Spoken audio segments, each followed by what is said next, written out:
안녕하세요. 법대로 맘대로 박찬계 법무사입니다. 제 영상이 유익하시다면 구독을 꼭 눌러주세요. 오늘 제목은 담보 가등기와 제척 기간입니다.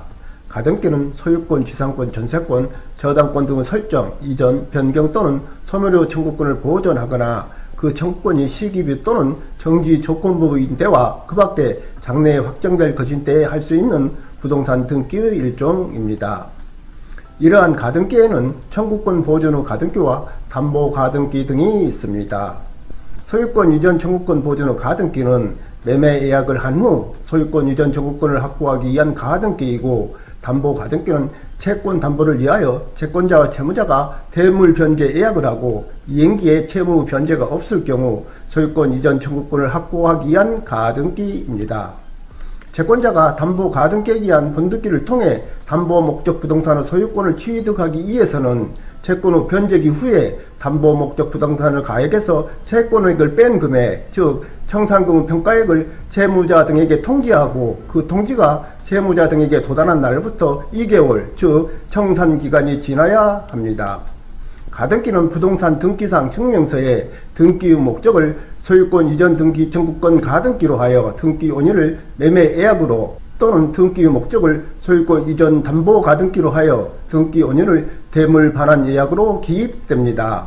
그런데 등기 실무에서는 등기 원인이 대물 반환 예약임에도 불구하고 매매 예약으로 하여 등기를 신청하여 등기가 맞춰지곤 합니다.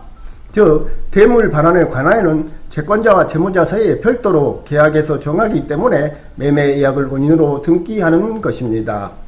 즉 가등기가 담보 가등기인지 매매 예약 가등기인지 여부는 그 등기부상의 표시나 등기 시에 주고받은 서류 종류에 의하여 형식적으로 결정될 것이 아니고 거래의 실질과 당사자의 의사 해석에 따라 결정될 문제이기 때문입니다.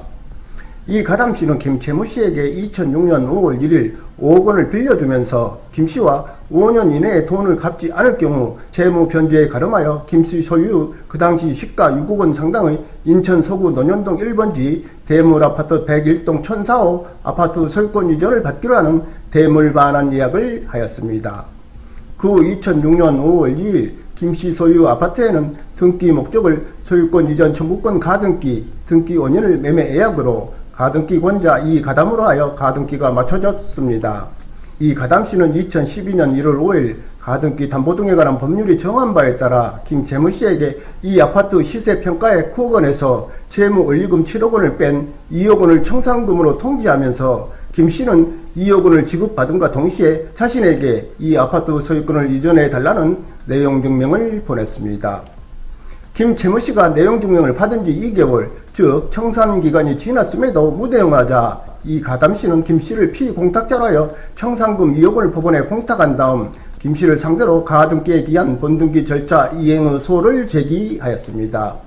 그러면서 이 가담씨는 김채무씨와 2006년 5월 1일 작성한 대물 반환 예약서를 증거로 제출하였습니다. 이에 김채무씨는 이 대물 아파트 101동 1004호 등기사항 증명서에는 등기 목적이 소유권 이전 청구권 가등기이고 등기 원인이 매매 예약으로 2006년 5월 2일 등기되었으므로 매매 예약 안들권 제척 기간 10년이 지났다고 항변하면서 이 가담씨 청구 기각을 구하였습니다. 이에 대해 하급심은 이 가담씨의 청구는 이 아파트에 관한 가등기가 담보 가등기임을 전제로 가등기 담보법에서 정한 청산기간이 경과했음을 원인으로 본등기 절차의 이행을 구하는 것이고, 이 아파트에 관한 가등기 등기 원인이 매매 예약으로 기재되어 있기는 하나 이는 통상의 매매 예약이 아니라 장래의 담보권 실행을 위한 수단으로서 등기 형식에 불과하므로 제척기간 적용 대상이 아니다라고 하면서 김채무씨는 이 가담씨로부터 청산금 2억 원을 받음과 동시에 이 아파트에 관한 본등기 절차를 이행하라고 판결하였습니다. 김채무씨가 상고했으나 대법원은 이를 기각했습니다. 참고로 민법 제564조가 정하고 있는 매매 예약의 안결권은 일종의 형성권으로서 당사자 사이에 그 행사 기간을 약정한 때에는 그 기간 내에, 그러한 약정이 없는 때에는 그 예약이 성립한 때로부터 10년 내에 이를 행사하여야 하고, 그 기간이 지난 때에는 예약 안결권은 제척기간의 경과로 인하여 소멸하고 당사자 사이에 약정하는 예약 완결권 행사 기간에는 특별한 제한이 없습니다. 즉 예약 완결권 행사 기간을 10년을 초과하여 약정하여도 된다는 것입니다. 오늘은 여기까지입니다. 감사합니다.